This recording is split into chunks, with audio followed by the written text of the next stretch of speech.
All right, Tom, we'll go on to the next question from an MBT forum user. This is along the same lines of the same theme as imagination. This comes from a professional actor. As an actor, you need to build characters and act in the moment.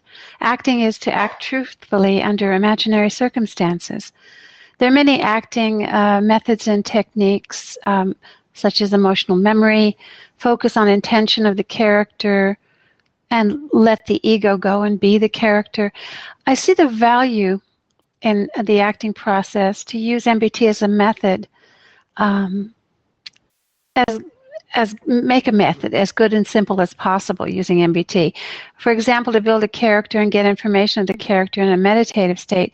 So his question is, do you have any good ideas on how an actor can build a deep and human character? Also, is there any way to tap into imaginary circumstances in a different way that actors don't use today or don't think of? Michael Chekhov, famous actor and director, used very spiritual methods in some way that reminds me of MBT. Do you have any insights on that, Tom? Well, first of all, I would like to say that we tend to denigrate imagination. We think of imagination as being something we just make up, and it's not very important, it's not very significant, and it's not very fundamental. That's not the case. We are consciousness. The data we create is also very powerful. Your imagination is a powerful tool, and it's a way to focus your mind. So if you delve into this character that you're going to portray with your imagination, what you will do is you will put some of your own, you will make a meld, a combination. Can I say you'll create a synthesis of your own personality in the terms or in the form factor of this character's personality. Now, you can do that with imagination, and that's good, but one, you have to realize imagination is more than just a lightweight tool. It's a very heavyweight tool. You can also go into a, say, meditation state and bring up this character and become that character. You can put yourself, you can be awash in the data that describes this character. Even if it's a fictional character, you see, you can bring up the character, feel their feelings, taste what they taste, hear what they hear, see it the way they see it. And in that meditation state, you can do that to the point that it becomes very familiar to you. It's a very familiar set of feelings and attitudes and emotions that you have while you are experiencing that character from the inside. And that will give you insights into the way this character reacts and interacts and thinks and feels. And then that will make it easier for you to become this character while you're acting out the character. Though you still, of course, will bring your own filters from your own experience to it. You can learn a great deal about another character, even a fictional one, while you're in meditation. You just be it, feel it, become the character, and then go out and have whatever adventures your storyline is about. If your storyline is some kind of adventure thing where you're climbing high mountains, well then while you're in that meditation state and while you're taking on the persona of that character, go climb high mountains with that character. Have some of the events that are going to be in your script. Experience those events as your character while in a meditation state. That will give you insights and connect you in a very strong way with that point of view, which you need to portray, as an actor, that set of feelings. So that would be one way I'd say. No, I don't know whether that's part of acting school, whether they do that sort of thing or not, but the meditation state would be good. You can do the same thing from an out-of-body state or from a lucid dream state. That when you're in these states where you are, basically you've let go of the physical, so you're no longer your avatar. You're free now as consciousness. You're a point of consciousness. Now you can assume a different avatar because you're not in this physical reality anymore. And that avatar should be the avatar of your character, even if it's a fictional character. See, again, don't underestimate the power of imagination. Imagination is a very rich and powerful construct, and it can do much, because once you get that started, it'll take on a life of its own. You won't be imagining that you're the character. You'll be the character. You'll interact the character. You'll feel what the character feels in those situations. And that's easier to do if you've let go of your avatar in the physical, because we're used to only dealing with data from one avatar at a time. So when your avatar is this fictional character in a role that you're going to play, then it's easier to become that character if you have let go of the avatar in this reality, which is a thing you do in dreams, lucid dreams, out-of-body states, or in point consciousness. All of those can be of great help to understand the feelings, intents, motivations, and nuances of a character. Well, thank you, Tom. You have again proven that your My Big Toe has practical applications in every aspect of our lives, including acting. Love that. The next question is from another MBT user, and it's on the right brain and left brain. It's a right brain, left brain question. And you've spoken about this before, and just recently I listened to your broadcast with Hillary Ramo just a few days ago. That's been posted on your Facebook page and on MBT Events Facebook page, and is available to listen to. It's called Physics and Consciousness at CapricornRadio.com, where you expand on the right brain and left brain concepts. Someone asked you a question about that. The reader's question is, in MBT terms, what is it to be left or right-brained? Is it as simple as intellectual and intuitive being? And the second part of it, are personality types like in the Myers-Briggs test, only that particular free will awareness units experience this time around, or is this a more fundamental aspect of the particular individuated unit of consciousness?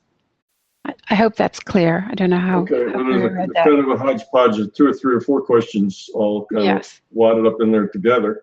The reason,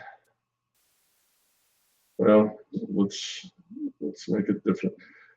You come with certain proclivities. You come with certain proclivities because that's part of the individuated unit of consciousness that is your parent, that is you, that you are a part of, that you're representing. So you come in with those, and those may have a tendency to be more logical process or more intuitive. So part of it is what you come in with. And then, of course, once you're here, you have all the influences of your environment, and those can push you toward a more big picture, a more intuitive view of the world, or they can push you toward a more logical process view of the world. So all of these things, you have many influences that will help you move one way or the other. People in your life, if you happen to grow up and you're in a family of, doctors or engineers or something like that, where everybody thinks in terms of logical process, well, that environment will encourage you to act that way too. So even if you came in with a very intuitive viewpoint of the world, you will gain some ability and some facility with logical process, just because that is the environment you're in. You're in a Western culture, you're going to get more exposure to logical process than you would probably in an Eastern culture, although East and West are having fewer and fewer differences these days. We're all kind of melding towards something more common, but 100 years ago, you would have had a very different set of cultural experiences between East and West, not so much today. But anyway, we have all of that. Now, when it comes to things like Myers-Briggs and these ways we have of taking personality traits and breaking them up into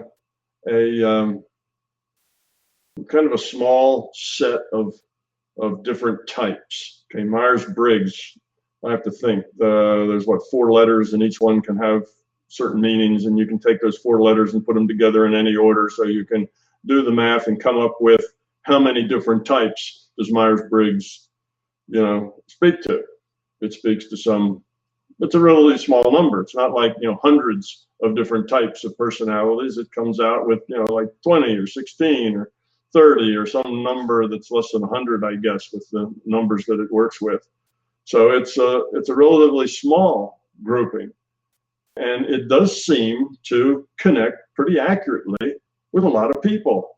Well, we can also, another scheme besides Myers-Briggs would be the zodiac, right? We can break people up into 12 groups of different personality characteristics that we have in astrology. So that's another way of grouping them up. Part of this grouping may mirror the fact that we are part of a digital simulation. There may be certain set ways, certain patterns that we represent. So it's a little surprising that 7.5 billion people can all be categorized under 12 or 30 different personality characteristics. That seems like that's such a small number because we're all different. So how come we're all so unique and different with our own set of experiences, and yet we all fit into a very small grouping, a small number of pigeonholes when we look at these tests? Well, partly that's because we don't entirely fit under any of those pigeonholes. We just more or less fit under this pigeonhole, whether it's the zodiac is the way you construct pigeonholes, or whether it's Myers-Briggs way that you construct pigeonholes. And there's probably 2 or 3 other such ways that parse out personality and personal characteristics. There's one called from Colby Institute, and they look at cognitive, the cognitive aspects of the human, which is more of the instinctual ways you act as opposed to the intellectual ways that you act. So that's another grouping of these pigeonholes that we can put ourselves into. Well, if you think of this as a digital system, the digital system is going to have a set of characteristics of which it's going to, fit into, of which it's going to generate. So it would make sense that you start with a digital system with certain kinds of characteristics, certain kinds of ways of being. There will be a certain number of permutations and combinations you can make out of a fundamental set, and that we'll all tend to show that. And because people have lived with these ideas, they're able to come up with the Briggs idea of how we break that out into pieces. So some of that's innate. Some of it has to do with the digital nature of ourselves that allows that to happen. And some of it is just broad groupings. At very high levels, you can group things into high level categories. And that's, it can be grouped up in many different ways. And most of us kind of fit into our group more or less, but not necessarily perfectly. But we see the connection. If somebody says, "Oh, you're a Scorpio," I see, then you kind of have these characteristics, and most Scorpios say, "Yeah, sort of. I sort of fit that, but not entirely." Well, that's a very broad group, so a lot of people can find themselves in that kind of a broad top-level grouping. It's not a hard thing to do. So I answered part of that question. You can maybe see, is there a part that I didn't talk about? Well, it's I think the first statement was, what is it, or the question, what is it to be left or right-brained? And I think that's... Yeah, well, I think they're saying, where does that come from? Why are you like that? And I tried to answer that. Some of it's proclivity that you get from your collective consciousness, or from your IOC, individuated unit of consciousness, and some of it is environmental. But what they are, what the states mean, is that the right brain tends to be more holistic in their viewpoint. They see big pictures. And the left brain tends to be more detailed. They look at logical process. They need to have this, leads to that, leads to that, leads to the next thing, and that's the logical process, as opposed to a right brain who just doesn't take those individual steps to get there. They just kind of get there in an intuitive, non-logical way. Okay, there's just two different ways of looking at the world and the way you interact with the world. So we call that right brain and left brain, and that's a matter of the fact that they do the brain scans, and they see that certain kinds of activities tend to light up the right brain, and these are the holistic big picture activities, and some of the activities tend to light up the left brain, which tend to be the logical process activities. So they've just, we've just turned this into right brain, left brain. Not so much that the right and left brain create them. It's just, the brain is a virtual brain. The brain doesn't process, doesn't think, doesn't store. The brain is just a virtual brain and a virtual character that has these various abilities to think. So if you have a well-developed left brain, what that means is your consciousness has less constraints in logical process. So again, consciousness leads, the body follows. So if you're a consciousness and you have very much focused in logical process, then you will end up exercising, the things that a left brain can do. And if you're the opposite, you will end up exercising the things that a right brain can do. But the right brain and the left brain, the brain itself just sets constraints. And as we grow up, we eliminate those constraints and we can do more. So that's kind of what it is. The brain itself doesn't create consciousness. The brain itself limits what consciousness can do with that avatar.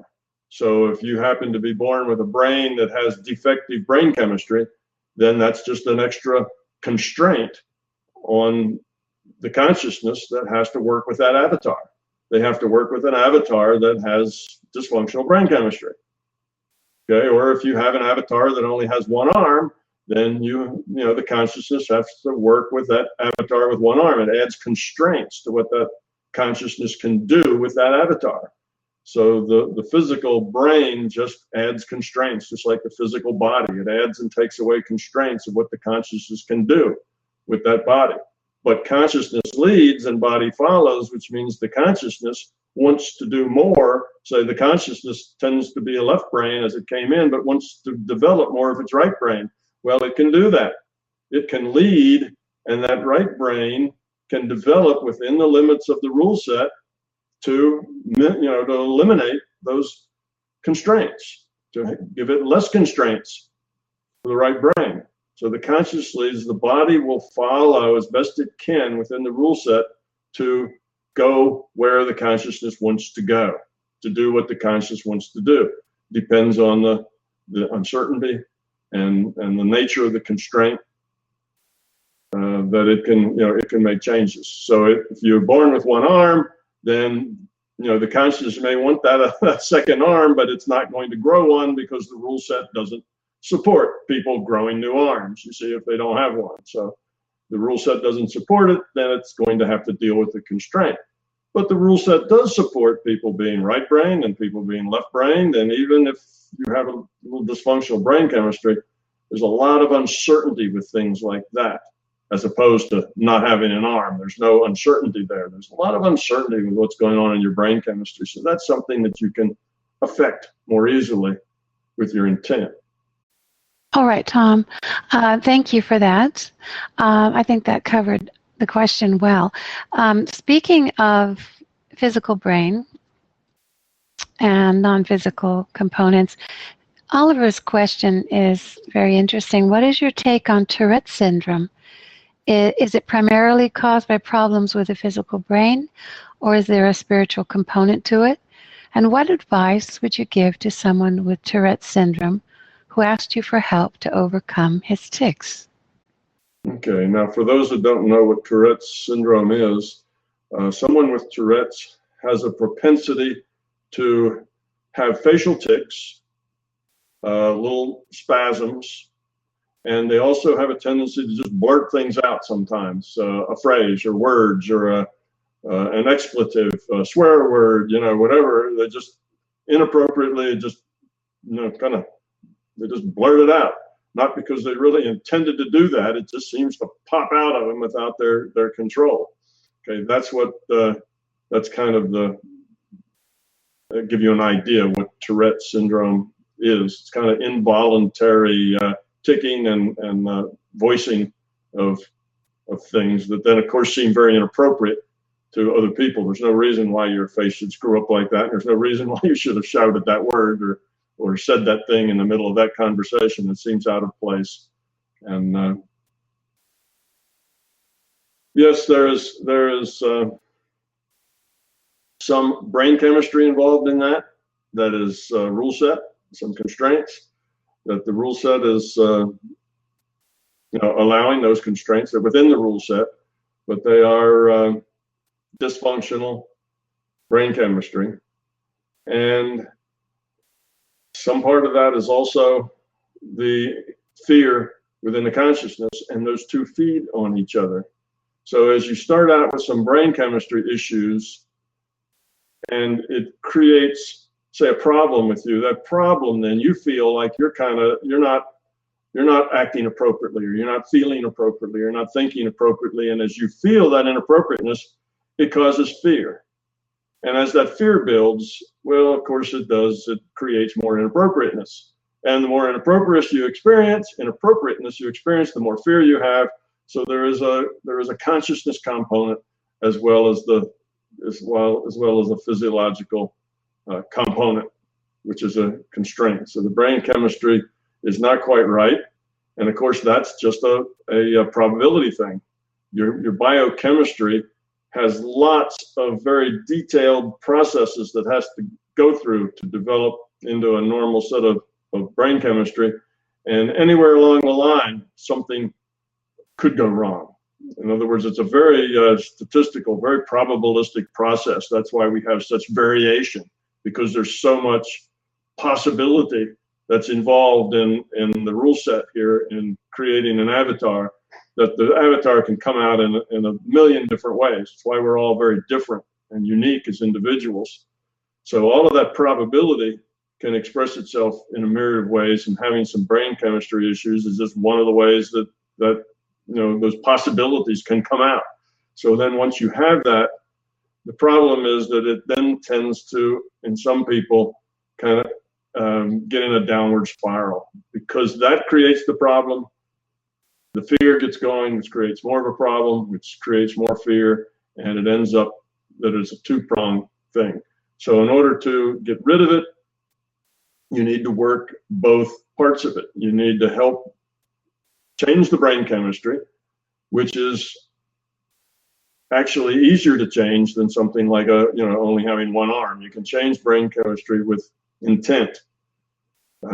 If you work on it slowly, it's not something you're going to do quick. It's not something you're going to change, with one meditation experience. It's something you're going to change over 2 or 3 years, 4 years of continually putting your intent to make that change.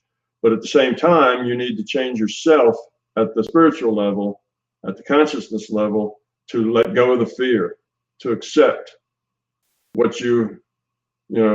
what and who you are, to accept it, deal with it, and have the courage to be it. And as you do that and work on the brain chemistry problems, you can work yourself out of something like that. But that's one of those things that's real easy to say and not nearly as easy to do, because the two tend to feed each other. So it's like you have to climb out of the hole that you already have gotten into. So it's not an easy thing to do, but it can be done. You just have to first, I think, start with the psychological part, or start with the consciousness quality part. Just accept that you are who you are and how you are, and let go of any fear associated with that. Just be the way you are and deal with it in a positive way. And if that creates problems for other people, well, you can explain to them that you have Tourette syndrome, and I may do these things. Nothing personal or nothing negative intention. It's just the way it is. And then other people will tend to accept that too. But as you're afraid of it and you don't mention it and you hide it, and then it comes out anyway, then other people don't take it well. Again, that all just feeds on itself and makes things worse. So accepting it, being it, and then using intent to modify it.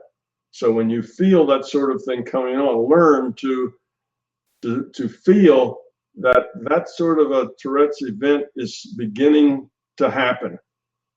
It's not just instantaneous. You can get a sense of that in your consciousness, that something's starting to happen here that is going to have me, blurt something out or say something or tick. Then catch it early. Try to relax it, let it go. Try to, let that episode pass without you actually doing anything, without responding to it. And that will be impossible and very difficult to begin with. But if you don't give up and you keep working at it and don't expect to fix it all quickly, expect just tiny little improvement, that's fine. Then build a tiny little bit more improvement and a tiny little bit more, and you will see that as time goes by, you can work your way out of that. Let's put it this way: you can possibly work your way out of that. It's not a given that everybody will be able to work their way out of it, but it is a possibility that you can work your way out of it with your intent and with a very positive attitude.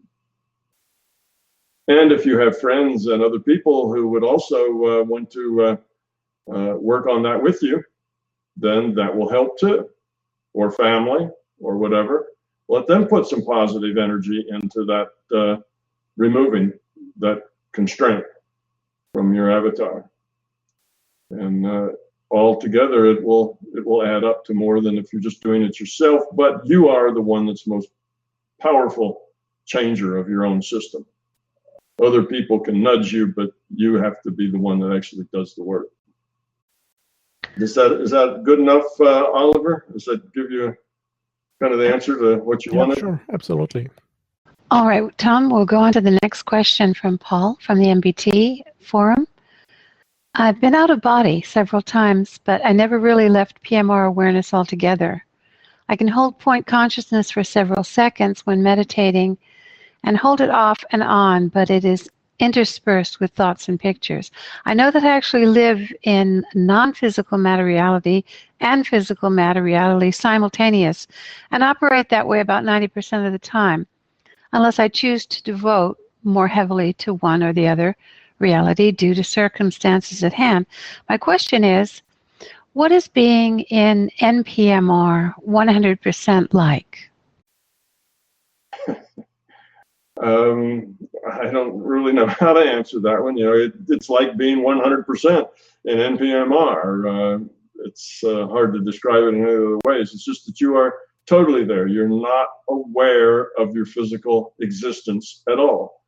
Your physical existence is just not in your mind. It's not in your awareness.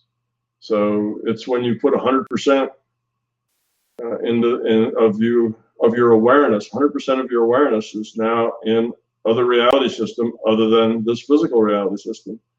So that's what it's like. It's most of us experience that here. We know what 100% of our awareness being in the physical reality means.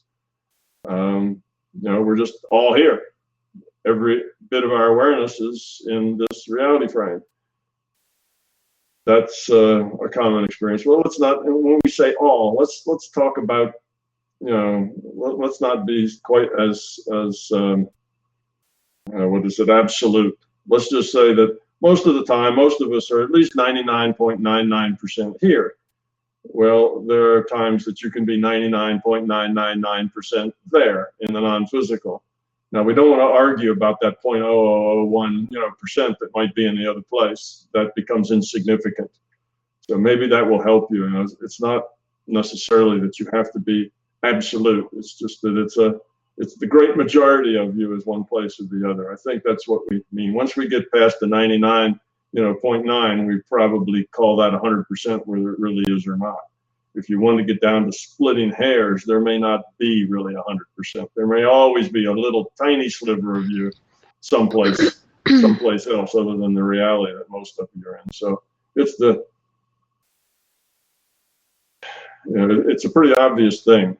So if you can change those percentages from 80 to 20 and then switch it the other way to 20 to 80 between physical and the non-physical, well, just a little bit of effort, you ought to be able to make it 99.9 and 0.1 as well in either one of those cases. So that's just a matter of having the intent to do it and letting the other go. Sometimes people are a little afraid to let go of the physical entirely. There's a fear component there. If they let go of the physical entirely, they're not sure that they will know how to come back, because it's that part that they leave back in the physical, that awareness that's back there that they use to pull themselves back. And that fear may be something that is keeping you from going all the way, but you will come back. You don't have to worry about how you get back. That will just happen by itself. So let that fear go, and you won't have a problem being 99.9 in either reality frame. All right, Tom, the next question from John on the MBT forum. Ego, what are its origins and why does it exist? Does all new consciousness inherently have ego? And he's asking about OM, which is your acronym for Absolute Unbounded Manifold in your My Big Toe books. Did OM have ego? Because he was a single unit and therefore didn't have other to think about. So that is kind of the gist of the question. I thought that fear and belief would be more of a product of one's environment and upbringing through what they've learned. But is ego, would you describe ego as selfishness? Or is fear and ego the same thing? Well, I wouldn't, fear, certainly selfishness requires ego. People who are selfish have ego, but I wouldn't necessarily equate the two of them identically. It's more being self-focused is the ego, self-centered, but self-focused is probably the best way of saying it. It's about self as opposed to being about other. And we have to think in terms of your intention.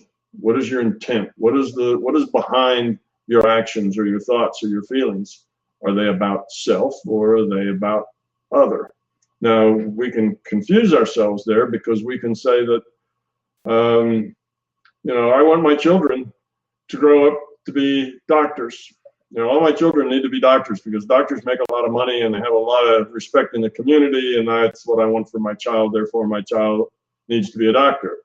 And you can say, well, that's not about me. That's just about my child.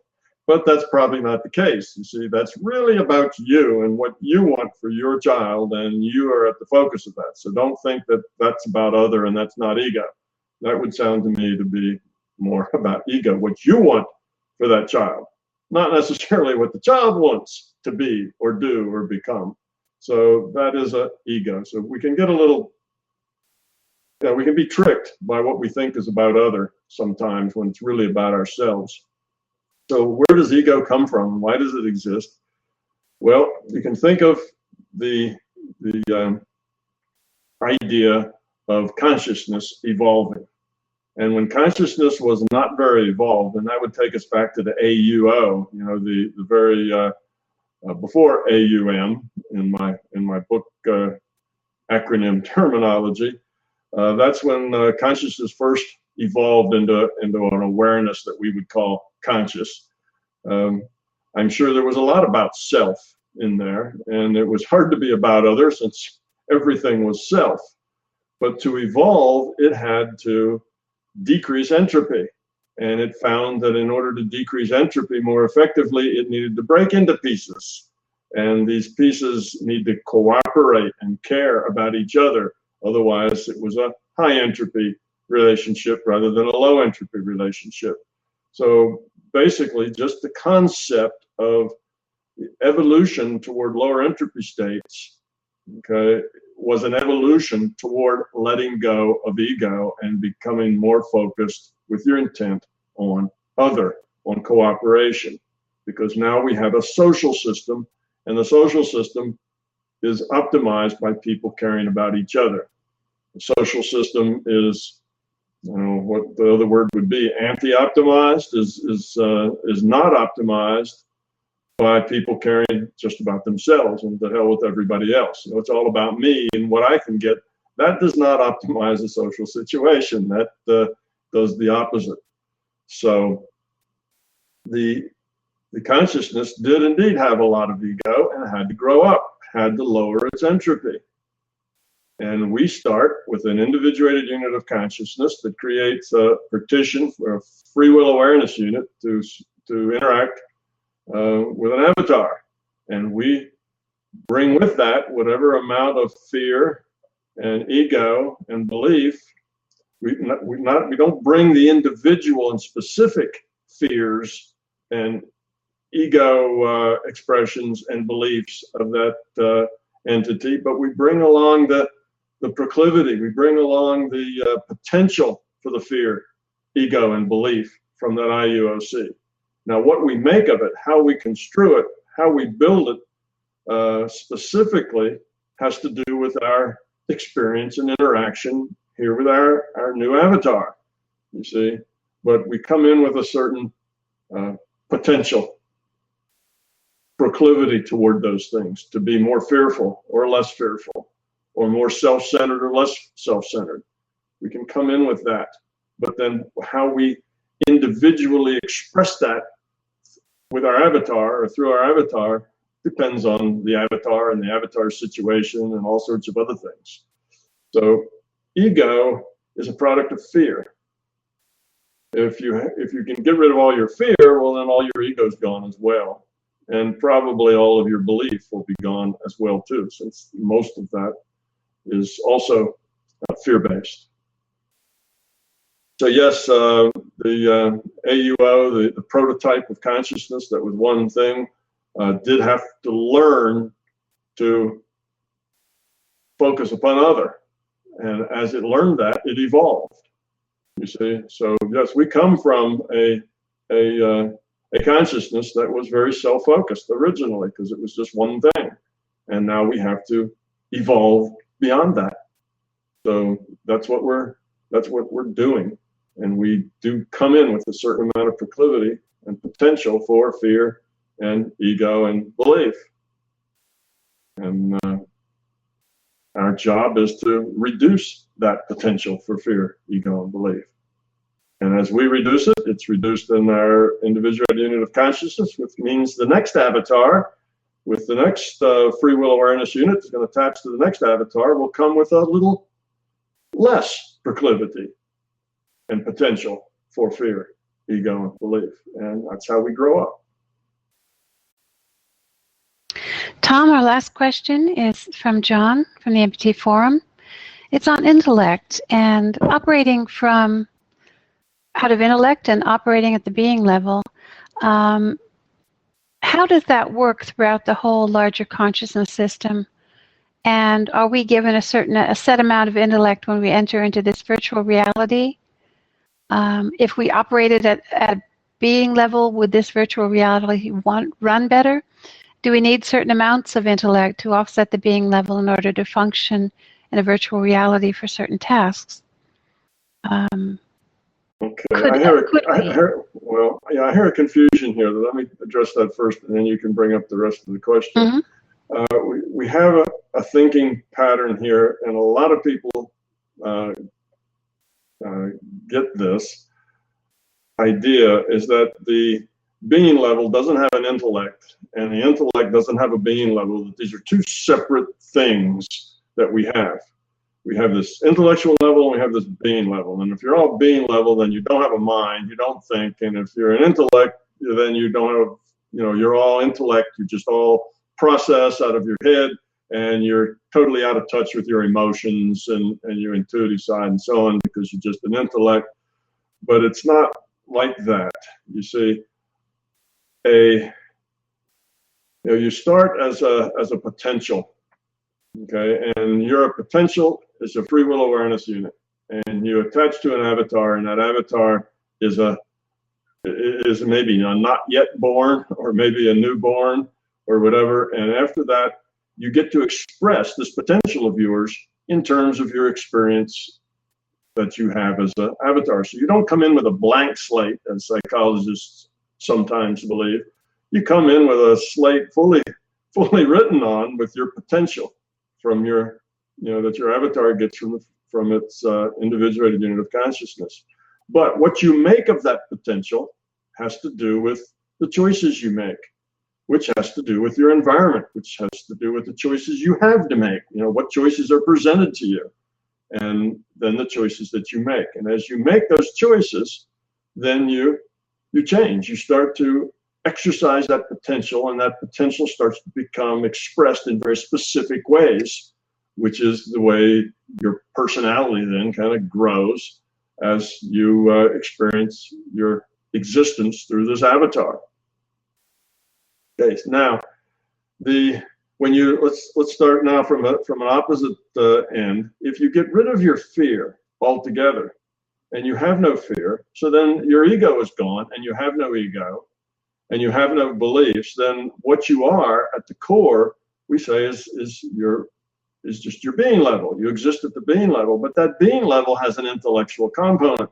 That being level can think. The being level can do logic. It can make choices. It's not that you now are just some sort of an amorphous piece of putty that just emotes your way through life without an intellect, because you're all at the being level. The being level has an intellectual part. You see, it has a thinking part. The being level is different than the intellectual level, because the being level represents your core. And we call this intellectual level an intellectual level just because most of us are full of fear and ego. And that's what our intellect mostly does. Ego is awareness in the service of fear. That's what ego is. So it's our awareness in the service of fear. And our awareness in the service of fear then becomes dominated by what we call our intellect. So now we're giving our intellect this role of ego, kind of the thing that works with our ego and belief and our intellect. We put all that in a basket and call that our intellectual level. But we only do that because that's the way most people are. So that kind of fits. That description starts to fit most people. That's what their intellect does. Their intellect is dominated by fear and ego. But it doesn't mean that you don't have awareness at the being level. Awareness in the service of love is not, it's still thinking, it's still making choices. But because people mostly are awareness in the service of fear, we call that intellect. Awareness in the service of love is also intellect. It's just not intellect that's in the service of fear. And since that happens so infrequently, we sometimes get confused, because I talk about the intellectual level versus the being level, and now people think that the being level is just a feeling thing that can't think. It's not like that. Awareness is awareness, and you have awareness in the service of fear, and you have awareness that's in the service of love. When you let go of, and a lot of this confusion is my fault, because I talked about the intellectual level. I did that in very practical terms because that's the way most people are. But what happens is people think that then there is no intellect that can be in the service of love. So sorry guys, that's just a confusing part of the way I use the words. I probably should have been cleverer and defined a different word than intellect for that awareness in the service of fear thing. But that's the way it is. So now I have to struggle to explain what it all means. If you get rid of your fear, then, and you get rid of that ego, then you become a whole person. You at the being level are everything. You are the thinking part, The cognitive part is there. The feeling part is there. There is no subconscious. There is no part of you that you're not aware of. You don't have an id and a subconscious that kind of are off interacting in their own, in their own space, and you don't know about it. It's just you suddenly get feelings, and you suddenly get imperatives, things you have to say or do, and it kind of blurt out of the subconscious, and you think, well, that's not really me. That's this hidden part that comes out of, I'm not in control of that. Well, you only have that subconscious, that unconscious or not conscious part of yourself, and that id, which is your instincts. You only have those because you have fear. When you let go of fear, you become a whole person. You're aware of all of yourself. You never have a part of you that you really don't control, that you don't know, that just kind of bubbles out of you unexpectedly. You now are the whole person. So at that point, your intellect, your thinking part, your cognitive ability is alive and strong as ever. It's just no longer in the service of fear, you see. So that's a little bit of a trying to explain myself, out of the problem that I caused by talking about the intellectual level being the egoic level, because it mostly is for most people, so that works. But it's not, that's not fundamentally the way it has to be. You will also have an intellect or a thinking part, a cognitive part at the being level as you let go of fear. You will no longer be dominated by this intellect in the service of fear, which is ego. And from the fear and the ego come most of your belief. So that's the way to try to break that out. And I apologize for the confusion. But as a whole person, you think and you are, and you be, and you are exactly what your core is. You have no image. You are just yourself. You're entirely authentic. You're not acting at all. Instead of acting the way you think you should, or acting in a way that you think will manipulate others, or acting in some other way, you're not acting. You're just being. You do things because that's the way you are, not because that's the way you think you should be, or not the way, it's not what you think you should do. Oh, look at that poor person there. I should help them. Instead, you just help them because that's who and what you are. You don't really think about, is this something I should do or shouldn't do? Do I have time? That sort of thing. You just do it because it comes out of your being level. So that's what we're trying to become, is this whole person without fear, without ego, without belief, and very thoughtful, plenty of intellect in there that can think and judge and make analyses. We can do that, but we do it all without fear.